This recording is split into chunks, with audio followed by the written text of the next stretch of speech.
Welcome to a new episode of the Cigar Snob Podcast. I am Nick Jiménez, joined by Erik Calviño. Yo! And Ivan Ocampo. Hello. Today we will be smoking a La Gloria Cubana, talking about some FDA March Madness, also basketball March Madness, spring break, and as always, recommending some stuff that you should check out. But before we get into that, we're going to hear from our sponsor, Villiger Cigars. Villiger Cigars, celebrating 130 years in tobacco, unveils its first ever full-bodied premium handmade cigar in the Villiger La Vencedora. The Villiger La Vencedora is the follow-up cigar to the highly acclaimed Villiger La Flor de Inclán and Villiger Sandoro Colorado. This Nicaraguan puro, wrapped in a beautiful Nicaraguan Habano Oscuro wrapper, boasts a potent, full-bodied smoking experience featuring highly seasoned, hearty flavors. The Villiger La Vencedora, which translates to the victor, emits a billowing aromatic smoke throughout the smoking experience. The Villiger La Vencedora, a palate-pleasing, full-bodied, yet elegant cigar that will satisfy the cigar connoisseur as well as the casual smoker. So let's get into this episode's featured cigar, which you guys lit it? You guys lit yours? We haven't lit it yet. We were advised by Ivan, who lit his first, that we should light this on air, on mic. The lighting shall my lighting shall commence. Mine shall commence in just a moment. We are smoking La Gloria Cubana Artesanos de Obelisco. This is a La Gloria that is shaped like an obelisk, according to the manufacturer website. Quote, created as a tribute to the artisan cigar makers of El Crédito's Fábrica in Santiago, La Gloria Cubana Artesanos de Obelisco is the third installment in the Artesanos series. The inspiration for the cigar comes from the iconic monument to the heroes of the Restoration, situated high atop the center of Santiago. So, this is an obelisk-shaped cigar. It is 5 by 57. That's 57 at the foot of the cigar, right? So it goes, being an obelisk, it narrows as it gets to the head. It's quite sharp, right? Like the shape is a sharp. It's a pretty sharp. Yeah. What exactly is an obelisk? If you dropped out of high school, if you had to give me like a, if you had to give me like some Washington Monument is an obelisk. Okay, Monument cool. is an obelisk, right? Thanks. Although unlike Done, Nick. That's it. Done. I got it. No, that's it. Yeah. It's an obelisk. All right, fine.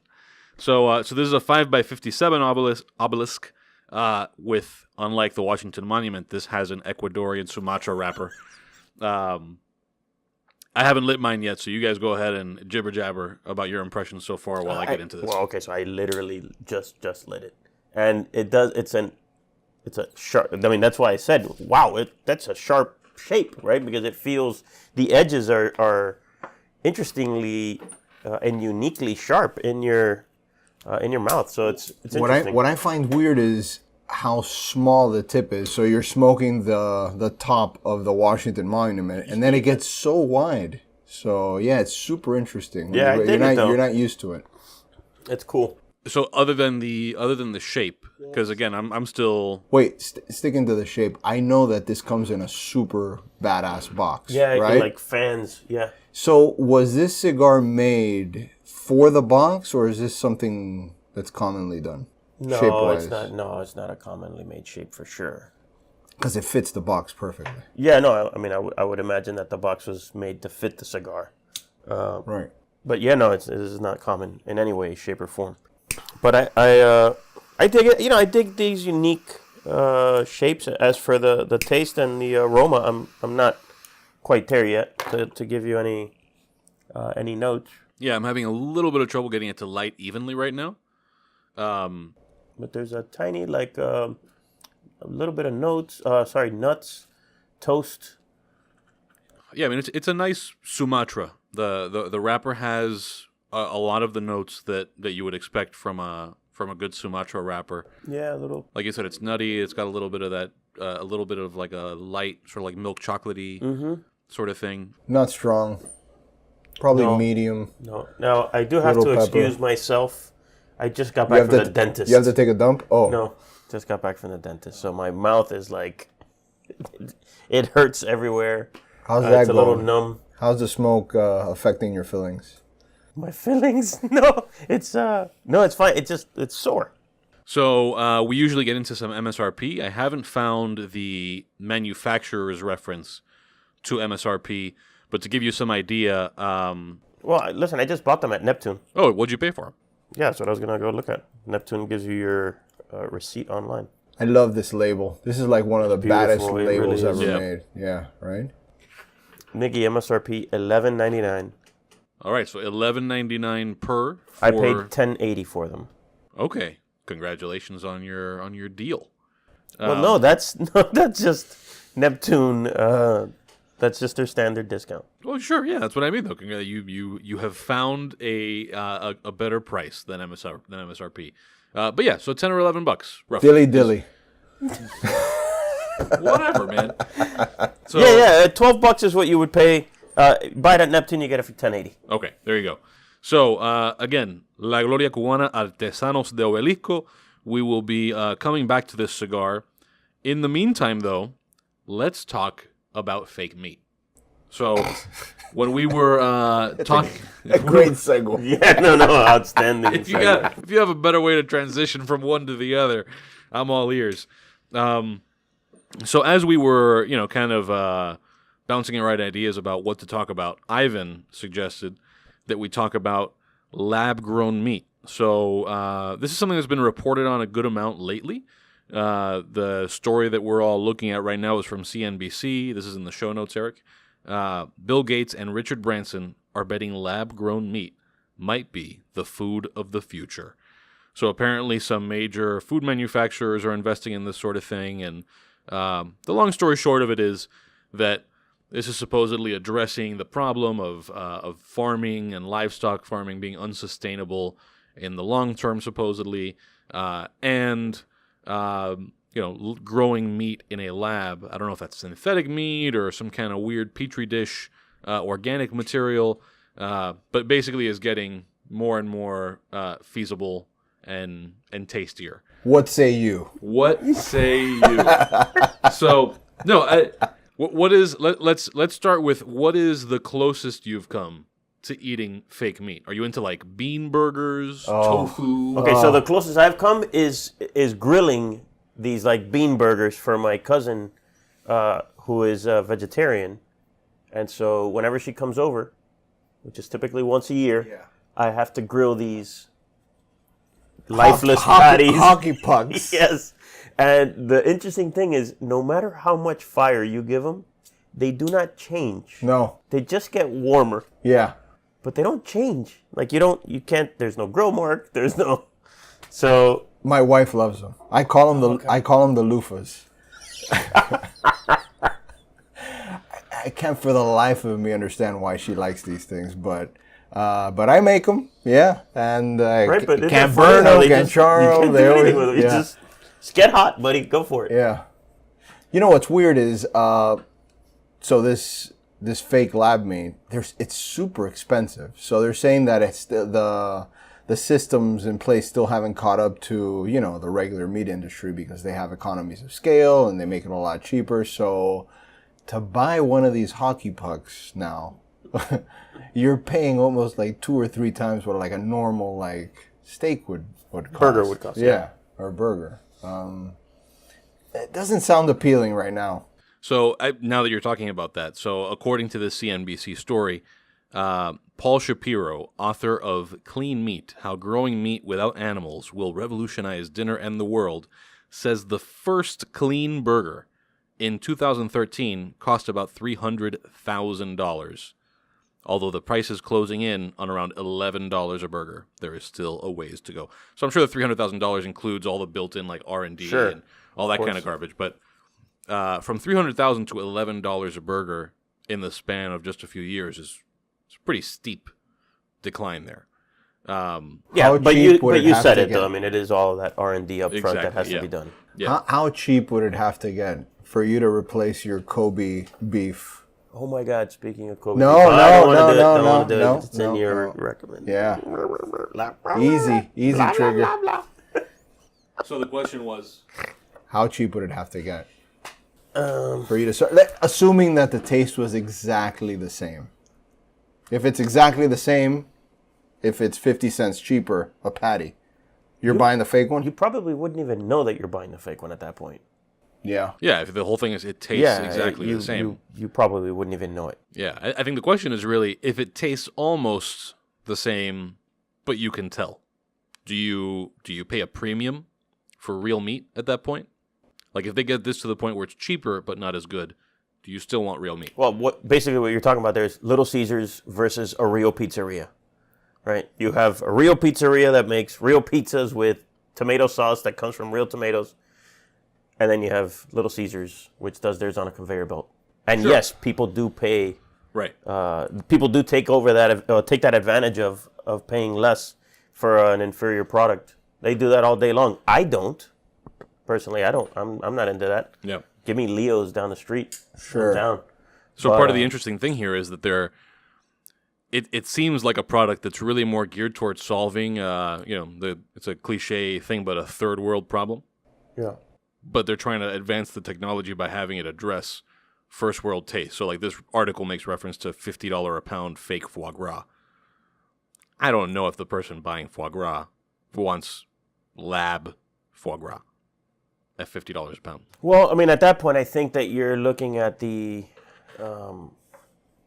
The animal cruelty. Yeah, the animal cruelty people who don't like what happens to a duck in order to get your foie gras.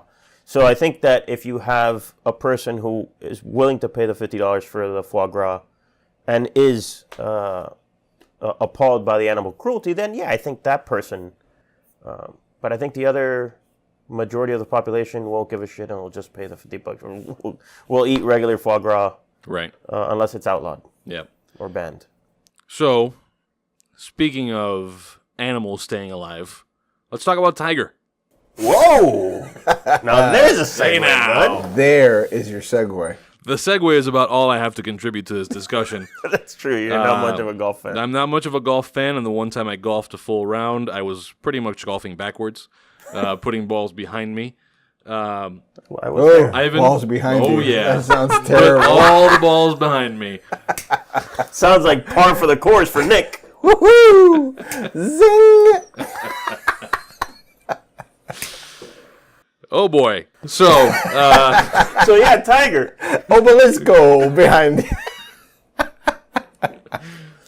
oh, that monumento. Speaking of... All right, so Ivan, you're a resident golf guru here. You've been following Tiger since you were in high school, really. So I'll give you my little Tiger. You and Tiger go way back. Yeah, we go way. We're the exact same age. I'm actually a month older than he is. So we played in the same junior tournaments our entire life. He was always, an amazing golfer, which he still is. But I was always a jealous little bitch my entire life. So I hated him. I was jealous. I quit golf. I always talked shit about him. Didn't like him. And this is before most people knew who he was. Yeah. Yeah. So you're seeing him in all the high school standings. he his career skyrocketed at after he was like 17, 18 years. Once he started to get into college, he started to get more press. And he exploded into the phenomenon that he was. I hated talking about him. I hated the whole thing. Until his life came crumbling down when he got married and he ran that car into the tree and he got the divorce and he started getting DUIs. And then I started to become the biggest Tiger Woods fan in the world. Because he wasn't this entitled prodigy, which he always was, and he became like a normal human being. So He's out there grinding and so he had to actually work for what he's got. So now, to be clear here, we're saying you saw him as having to work for what he had, because it's not like he didn't put in any work before he ran a car into a tree. Of course. Right. It was just the attitude that he had beforehand, and then what I know he had to do now at this point. So he struggled. He can't chip now. And I remember everybody saying, oh, Tiger's done. He sucks. And I'm like, this guy's a champion. As much as I hated him, I'm like, this guy's like one of the best golfers that's ever lived. So seeing him succeed now, he's come in second place in the last two tournaments. We're getting close to the Masters. I mean, it's really nice to see him play well. I know the PGA Tour is loving it. You kidding me? It's amazing for the game. It's great for the game. So golf is in a good spot right now, watching him succeed, and Phil's doing well. Yeah, this is... Yeah, both of those guys are coming in hot into this tournament, so that should be fun. Yeah, it'll be... What's your if you had to just put money on one guy right now, where would you put it? Oh. Let's say you pick a guy that's going to finish at or near the top. What guy's going to do really well this week? Or not this week, next week? We're talking Masters. It's going to be hard to bet against Bubba. Bubba's won it twice, so the course fits him very, very well because he's lefty. He's a lefty and lefty and long, and he shapes it well. And he's been playing awesome this year. I don't know. Has he really? Yeah, I don't know what he did in the offseason, but he is playing absolutely awesome. So I think he painted over his General Lee. He's got a General Lee car, He does, and I think he painted over the Confederate flag on the roof. Yeah, and I saw a picture of him in shorts the other day, and he's got really hairy legs. So that's probably why he's playing so well. So both of those things. But yeah, no. It's easier to know where the wind is coming from when you got all that of hair course, on your legs. You got it, Nick. See, even though Nick's not a golfer. Yeah. But you're I have hairy legs, so. But you're never going to pull, well, at least me. I love underdogs, so I'm always going to pull for somebody who hasn't won it before. So I'm not going to be pulling for Bubba, but he looks great right now, and, Tiger would be the best story, like Phil would be a great story, but I don't know, maybe like Justin Thomas would be. Justin Thomas would continue his dominance. Yeah. Who do you like? It's hard to argue Justin Thomas, man. That guy, every tournament, he's up there. Every tournament. So, if I had to, and this is one thing that he's missing. So, if I had to pick one, I would pick Thomas. Or Ricky. Ricky doesn't have the major. That'd be awesome. He's playing good. He is playing well. Hopefully, one of these guys wins that we're talking about. That'd make me feel so much better when we come back on the air. All right. Nick, who do you like?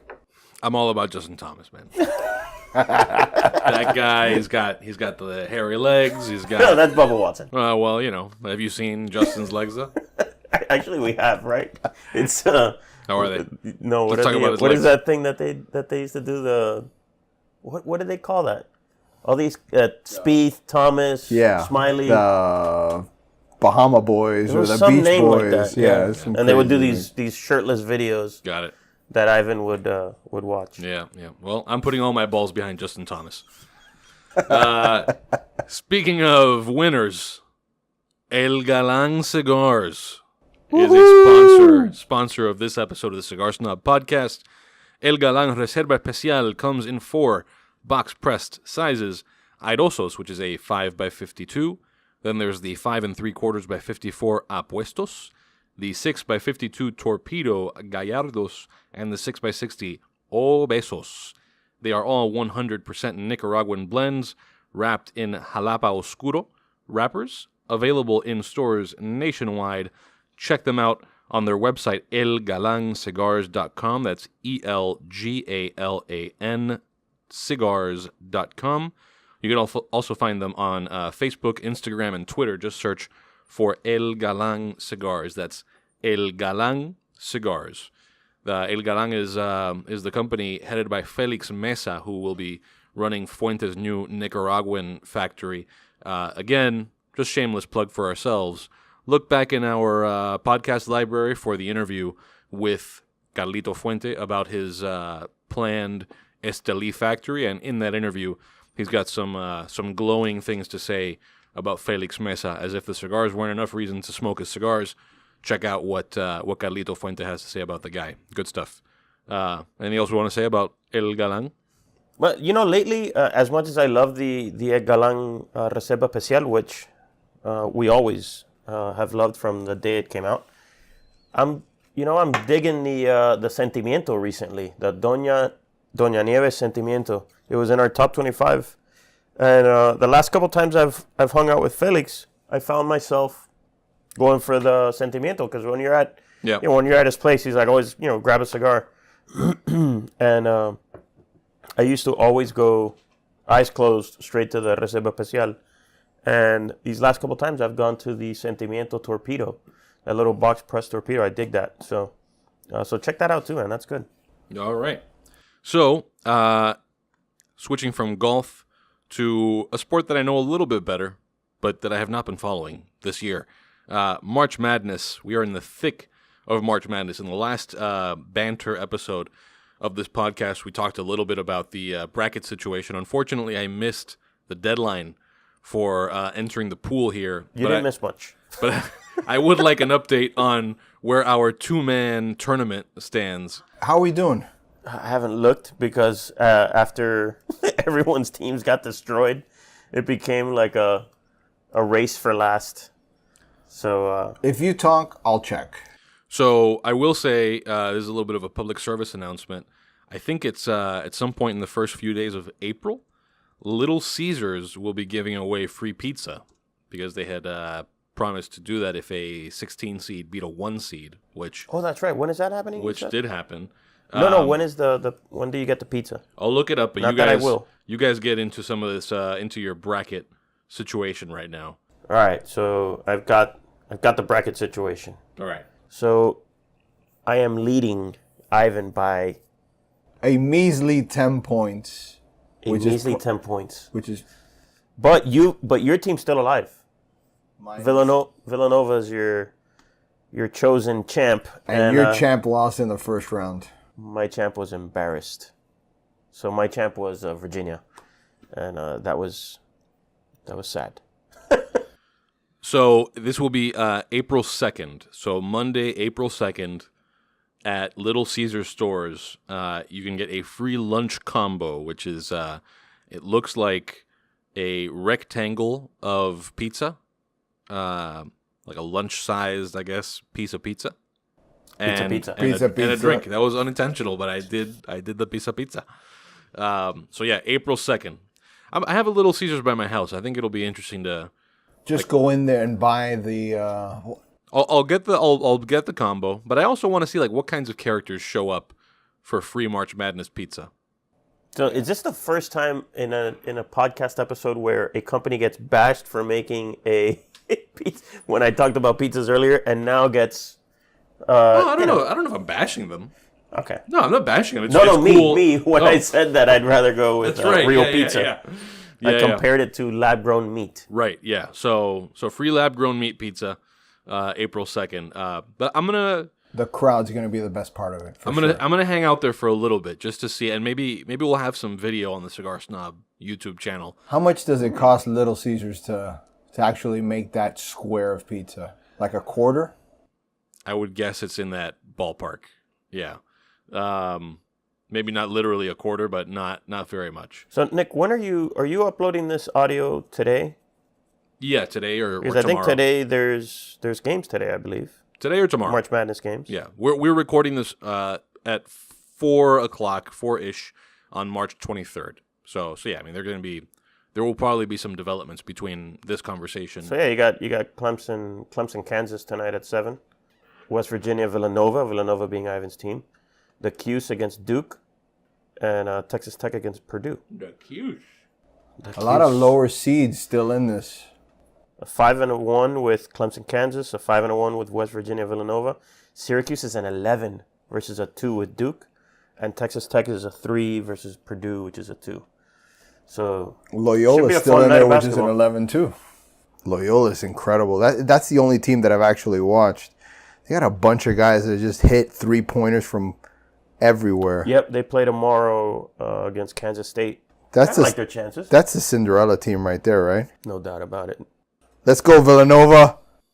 All right. So other things that are causing people madness in March, the FDA. This is a recurring theme in just about every cigar media space, whether it's this podcast, other magazines, our magazine, other websites.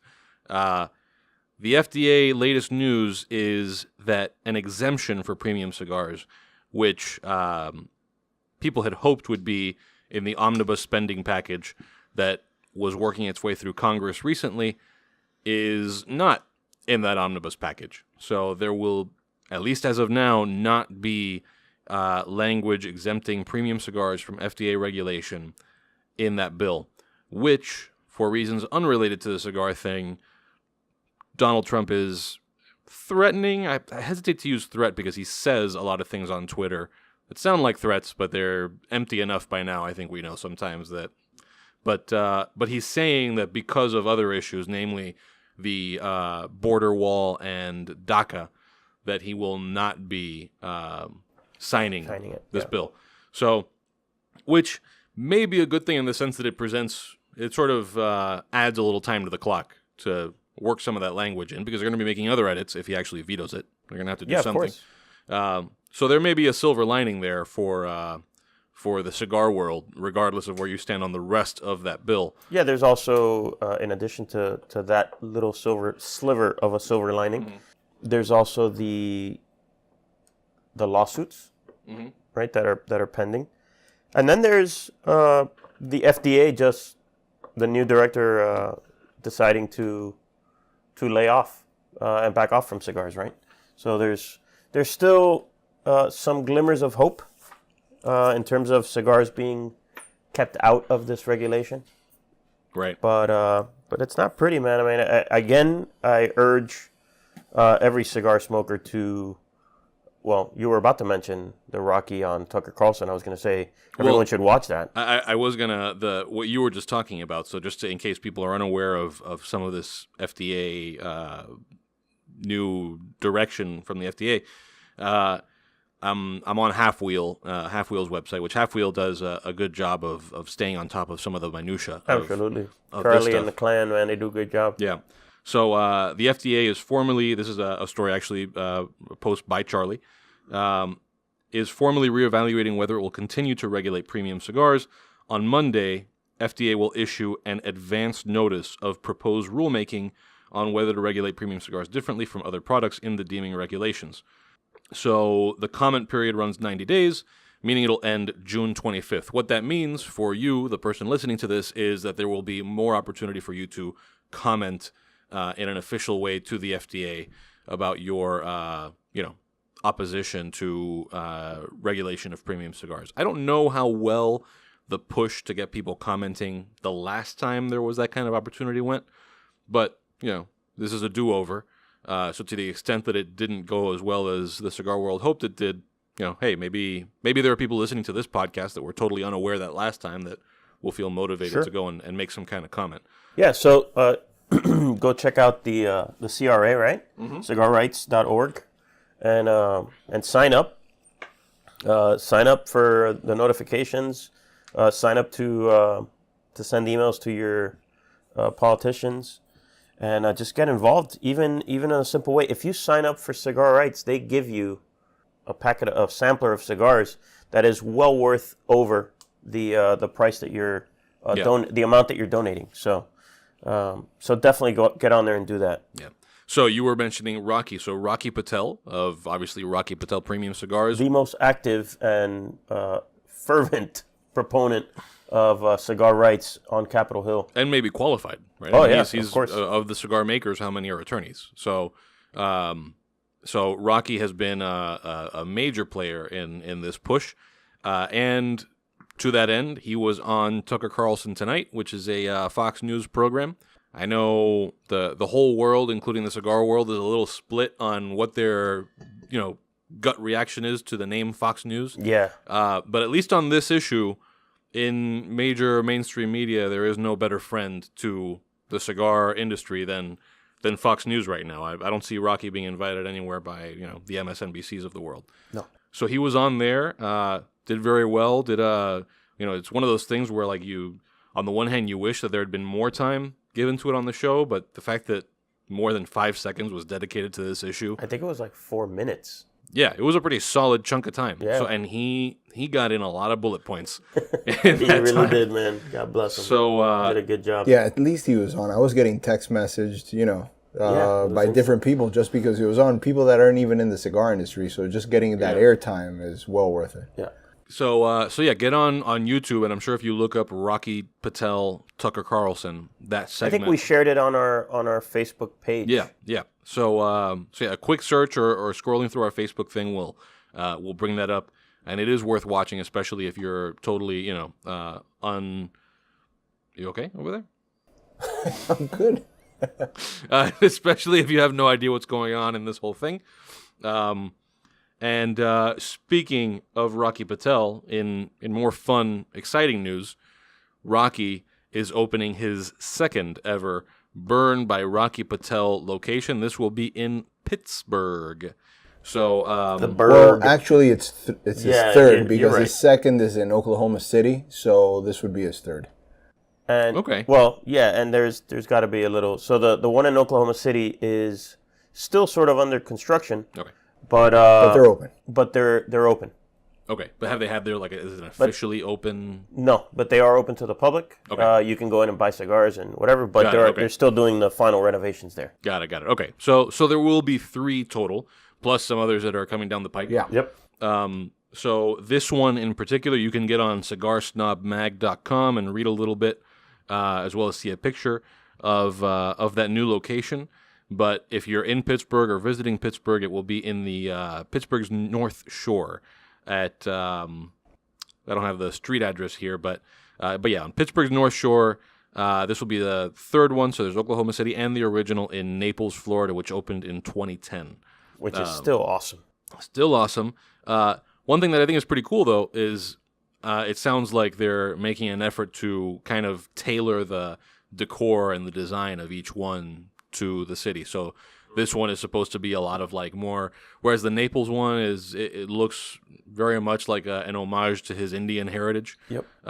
This Pittsburgh one, I imagine there'll still be some of that, right? Because it's still Rocky's place. Yeah. But there will be a lot of metal and more rustic looking stuff that sort of calls out Pittsburgh's steel.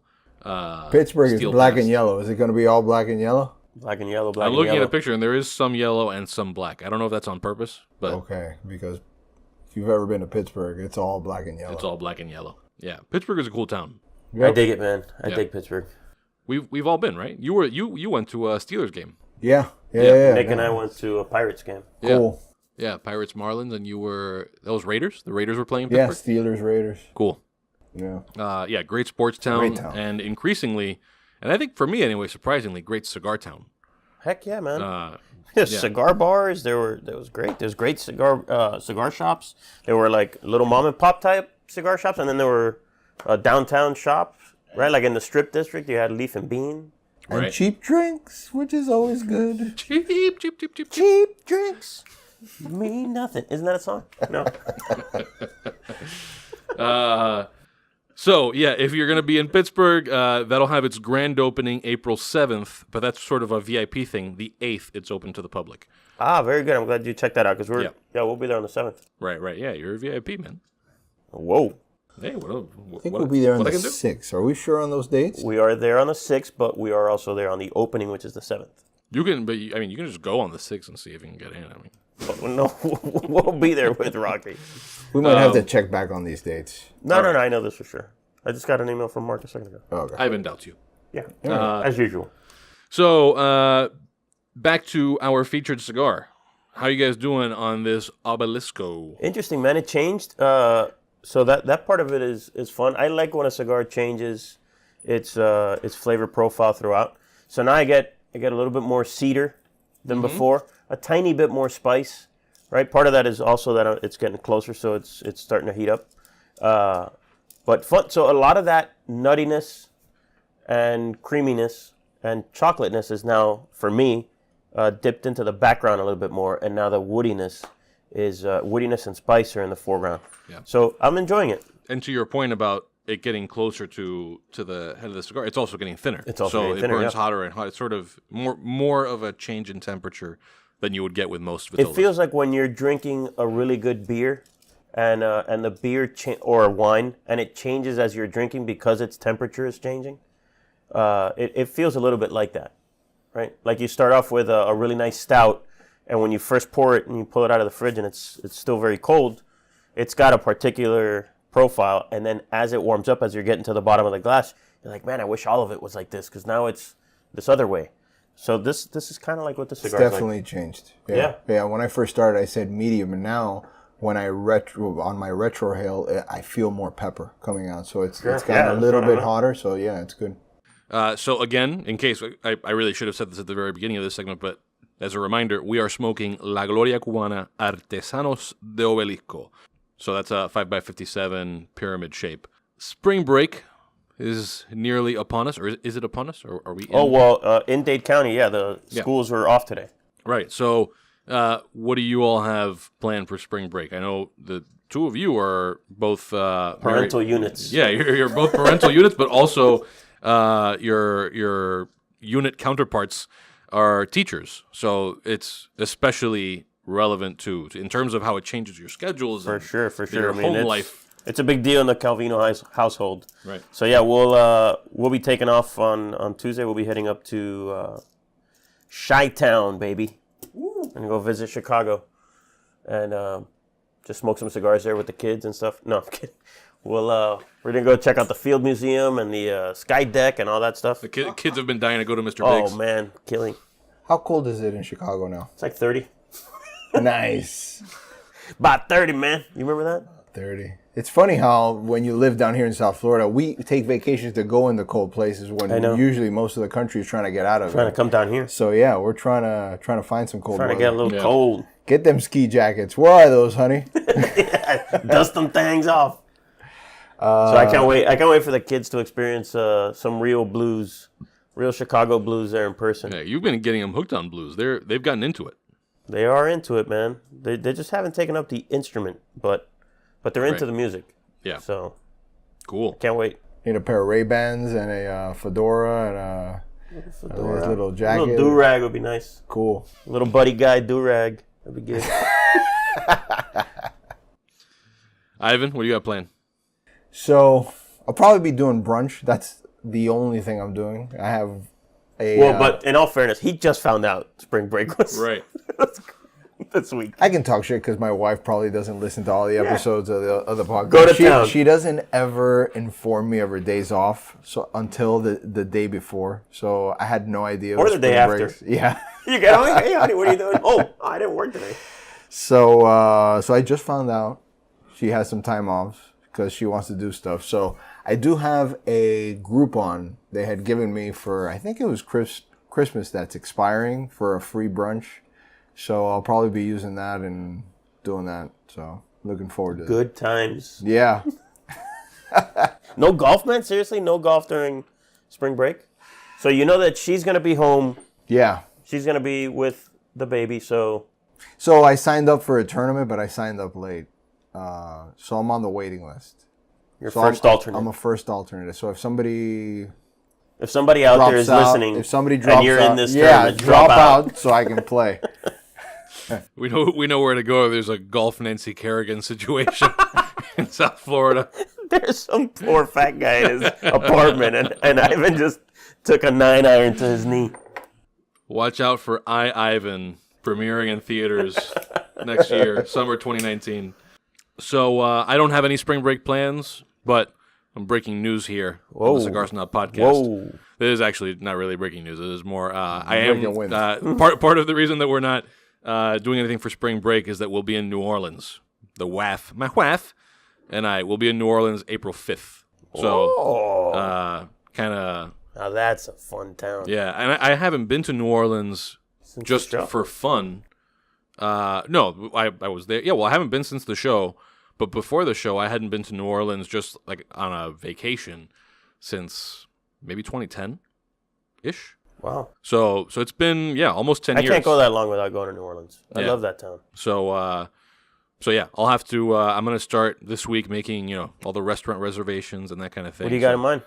No idea. No? I'm going to try to do things that I haven't done, but there's a lot that I haven't done in New Orleans. Cape Paul's is good. Yeah. By all means. I'm all ears on the reservation front. French 75 bar there at Arnaud's. Yeah, that's fun to get some cocktails. I may also have to be making use of the Cigar Snob name to get a little bit of a favor. I might just go to like Cigar Factory New Orleans or something. We're doing an Airbnb, but may not be able to check in for like almost a whole day because we're getting in the morning and we don't know if we'll be able to check in until at night. So I may be hitting up. That deserves, if you guys can hear out there, that deserves a Yeah, but no, just to put our luggage somewhere while we, run around eating. Oh, no, man. There's plenty of places I can hook you up with there. So, yeah, no spring break plans. Also because we don't have kids, so we don't have that excuse to Yep. to do But stuff. Frenchman Street, you got to go over to Frenchman Street, listen to some live blues and jazz. World War II Museum's pretty good. That I do want to do. You came back with both of you. Outstanding. Yeah, that's badass. Yeah, both of you came back with some pretty great. Oh, and you can do it like in 4 or 5 hours. It's awesome. With that, we will be hearing from our episode sponsor, Villiger Cigars, before we come back with our parting recommendations. Villiger Cigars is celebrating 130 years in tobacco and unveiling its first ever full-bodied premium handmade cigar in the Villiger La Vencedora. It's a follow-up to the highly acclaimed Villiger La Flor de Inclán and Villiger Sandoro Colorado. The Nicaraguan Puro is wrapped in a beautiful Nicaraguan Habano Oscuro wrapper and boasts a potent full-bodied smoking experience featuring highly seasoned, hearty flavors. The Villiger La Vencedora is a palate-pleasing, full-bodied yet elegant cigar that will satisfy the cigar connoisseur as well as the casual smoker. Make sure that you visit Villiger online at villigercigars.com. Check them out on Facebook, facebook.com/villiger.northamerica. Twitter at Villiger Cigars, that's cigars with an S at the end, and Instagram at Villiger Cigar. Just Villiger Cigar, no S at the end, on Instagram. All right, as we do in every episode, we're going to round this one out with recommendations of things that you should do, eat, watch, smoke, drink, read. Ivan, what are you up to? What do you got for the people? Okay, so since we let off the show with a fake meat segment, for everyone else who's listening to us who likes real meat, check out Jimmy P's Butcher Shop and Deli. These guys are located in Naples. So if you're in Naples, head out there. They have a meat market, plus they have a restaurant called Jimmy P's Charred, which Eric and I ate at recently, which was awesome. How was it? Just awesome. Pretty badass, right? That was fucking badass. Yeah. Wine selection, the meat, the fucking... Seeing that guy back there keeping track of all the fucking steaks being grilled. Amazing. They're bringing all these cuts of steak right by you. They brought this one of those tomahawk steaks by us. Yep. Did you see the size of it? It looked like a banjo that they brought by. The place is awesome. So anyways, we brought back some meats from the meat market to make it home. I made a burger that was badass. It was a Kobe beef, Berkshire. It was a combo. Pork. It was a combo of Kobe beef and Curabata pork. Curabata pork. It was amazing. I got the same thing. They were the best burgers I've ever made. Was stunning. I also got some ribeyes, but I haven't made them yet. Yeah. So if you're in Naples, go there. If not, you can get it on their website. They'll ship it to you. So. Yeah, just Google Jimmy P's Butcher Shop. You know what we haven't been doing, and this is really more my fault. There's no reason why we can't put Jimmy P's in the description text of this episode. So just look in the description, and there will be links to all the stuff we're talking about. God damn it, Nick. We have the technology, as I like to say here. So yeah, Jimmy P's, we'll link to them in the description, and you can check out their meat. You got it. Check your meat. Put all your balls behind them. Did you have anything else? That's it. Cool. It's one thing, right? It's supposed to be one thing, but Nick does two. So I'm going to go two this time. I have two this time around, getting big time here for I'm going to go two. But look, you notice how he doesn't even put them in the show notes. He's like, he doesn't even want... It's true. Yeah. Fucking jerk. Well, because I'm thinking of... I just thought of the two things. All right, so what I've got is a Twitter account that I discovered by total chance, and it's Captain Andrew Luck. And it's this dude who will do Twitter posts as Andrew Luck, but if he was a Civil War general, or captain, I should say. Can we cut in Yeah. something right here? Like, so he does have some videos. I'll cut the audio from a video. So there's the most recent one happens to be something related to Miami, and it's so every post starts with "Dearest Mother." It's as if he was writing a letter to his mom from the war front. So great. And it's this latest one is "Dearest Mother, Lieutenant Gore has departed the unit." So he's obviously talking about Frank Gore. While I shall miss our frank discussions, he confided in me his wish to one day swim with the dolphins. He shall be missed. Onward, Andrew. So now you'll cut in some some of the audio ones that he has. Yeah. So that's good shit. So follow that dude, man. That's brilliant.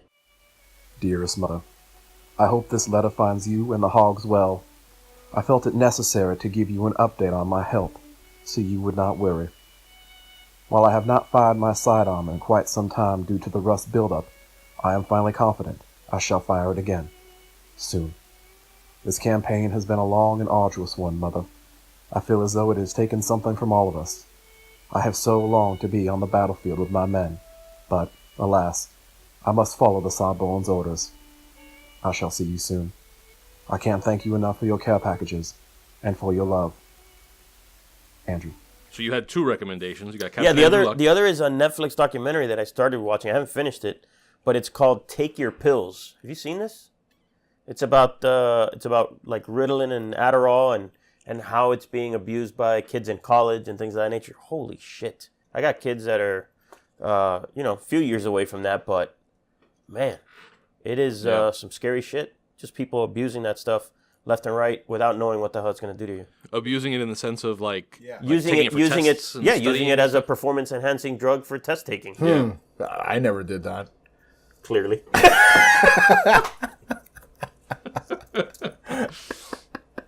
Well, so then it got me thinking about like maybe we should use that here. I don't know if it helped. Let's put it that way. Send us your emails at feedback@cigarsnobmag.com and we'll let you know where to send the Ritalin. All right, so I've got 2 recommendations. The first is we were talking about that omnibus package.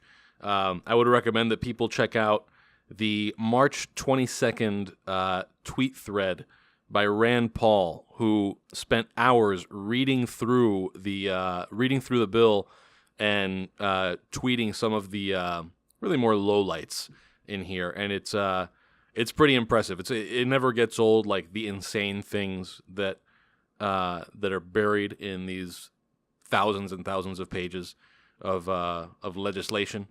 But definitely worth checking that out. I won't even bother getting into the details, but if that's a topic that you're interested in, that is a series of tweets that is worth checking out. And he also does a little recap with Tucker Carlson. He might have done that. And it's also on his Twitter feed. Yeah. So yeah, that's worth checking out. Again, that's March 22nd, so I'm sure if you just scroll that far into his Twitter feed, you'll come across it. And then the second one is semi-self-promotional. I've got a little bit of a passion project from which I make no money, although I have gotten 2 dog bandanas out of the deal now. I recommended them on a previous podcast, and since then somebody was like, "Hey, if you could drop some mentions of us on your stuff," friend of ours. Yeah. But I am dropping a mention of dademag.com only because the most recent thing on the site, I told you guys I had gone out and documented a buddy of mine who's been cleaning up a nature preserve one piece of garbage at a time. And so there's a video story about that. Pretty cool story. It's cool to see people who sort of take it upon themselves to make a difference in whatever little way. This guy has covered 4 acres of swamp just walking through it on his off time. Mangrove swamp. Yeah, mangrove swamp. Yeah, which is not easy. Yeah, man. walking through it in his off time, just picking up garbage. And according to him, and he admits this has not been done in any precise way, but he just kind of lifts the bags and guesstimates the weights. He guesses that he's picked up well over a ton of garbage. And I believe it because when we were there, we picked up a lot of garbage.